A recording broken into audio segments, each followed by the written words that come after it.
Hello, Jim12's here.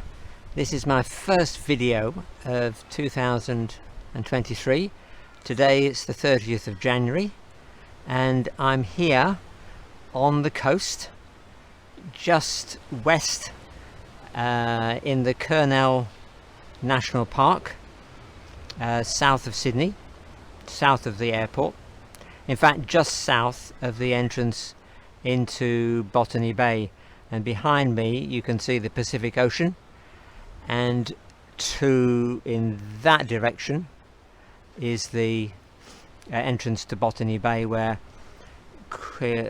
James Cook arrived with his ship, the Endeavour, a few hundred years ago and decided to make a settlement here. Anyway, today I'd like to talk to you about 2023 and a few thoughts on the beginning of this year. The first one about the Ukraine war, which is a year old in February. The second one about how we as an individual can influence the world, the community, the culture we see around us.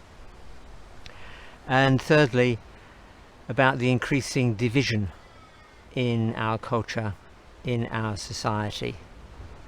Anyway, so let me begin. A few thoughts on the Ukraine war. It's been strange. When the war broke out a year ago in my church, the pastor would regularly have the pastor of our church in Ukraine come on the screen and give us an update on the latest events of the war.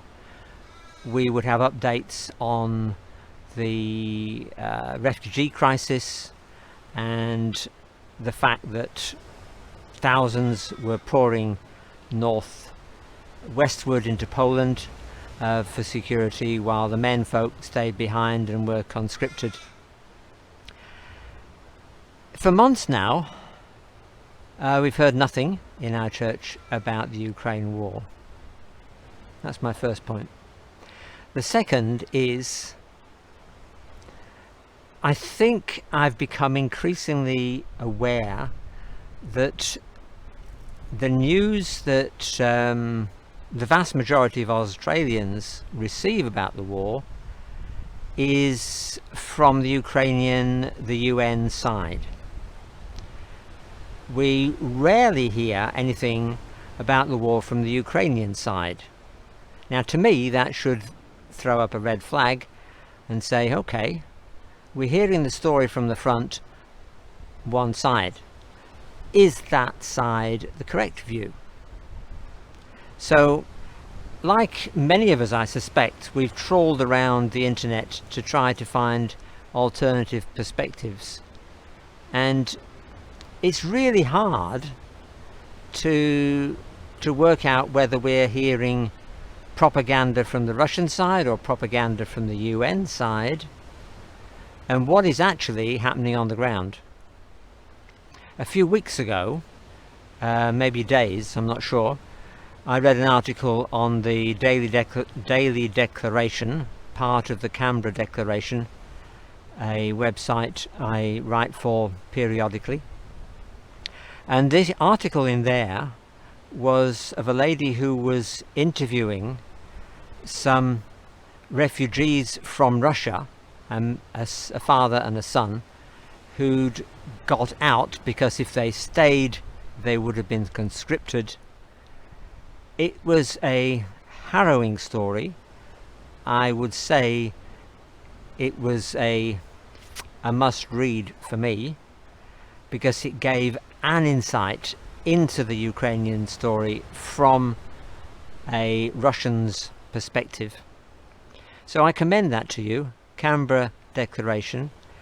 And the story is about a father and a son who escaped from Russia to avoid conscription. So do have a search for that. I'll try and put a link below. So what is truth about that war? God knows, and yes, we can pray for peace and we should, I'm sure. The second thing I want to talk about is how can we influence the world?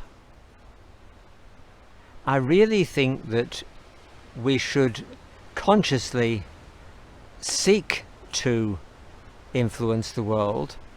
Otherwise, we'll be influenced by the world and we'll find ourselves in the psychological mind game that is being played, and to the extent that before we know it, we'll be thinking in the same way. So I think it behoves us to take a stand and determine, even if it's in a minute, small step, but to take a step. Now, for me, it's to be loud, to make a noise. That's, I believe, a calling I've got, that my voice should be heard, because I believe very passionately that it matters. And by pushing against the tide, yes, a little bit of it might be pushed back. But if all of us push back in a little bit and do not succumb to the narrative of the day, I think we can change the culture. I'm constantly looking for the opportunity to find an opportunity to push back, to drop that word in season. And whoever I meet and however I meet them, I would like to find a way to bring an influence for good. And finally, quite ironically, I guess, number 3 on this video, I want to talk about the increasing division that I see around us. To me, the world is polarizing, and I find myself more and more on the outside, looking in to the majority. I find myself more and more a minority. For example, whenever I hear of a nationalistic movement, for example in Italy towards the end of last year, the vast majority soon forget about it and put it in the category of fascist fanaticism, and it will pass. And really, it's not the best way forward. It's simply a response, a reaction, a rebellion against what is true and good. Nah, I don't believe that. I actually believe that for the peace of the world, for God's future on the world, I do believe He's set men and women in families, in nations, and they should have pride in their nation and in their community. And we are not just a number in a world population of 8 billion or whatever it is. We are individually and collectively defined. I'm reading numbers at the moment, and it's remarkable the accuracy that the writers there record the number of males over the age of 30 and under the age of 60 or whatever it is, who are of fighting age, and it goes through all the tribes of the children of Israel. I want to be numbered with the children of Israel. I want to have my number counted and be regarded as of fighting age. Anyway, some thoughts for the beginning of 2023. I'm excited, actually, that it's not going to be the same as 22, which for me really was a little numbing.